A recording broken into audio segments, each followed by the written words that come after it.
What's up friends, Andrew here. In this video, I'm going to show you how to add users on n8n. So you want to go ahead and log into your profile, then click the settings here in the lower left, then click in users.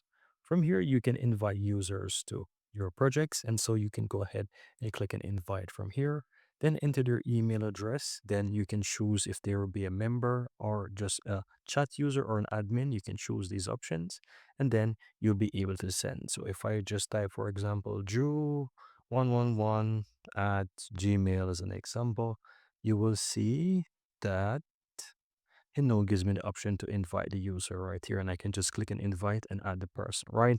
Once the person accepts, then they would be able to be a part of this. And this is actually where you're able to invite users, remove users, change your role, and so forth. Now, one interesting security feature that this has is to enforce the 2FA. So you can go ahead and you can enforce the users to have two-factor authentication. However, this requires to have an upgraded account, and so you'll be able to turn on this feature right here so that all users will have the two-factor authentication enabled. Then that's pretty much it, guys.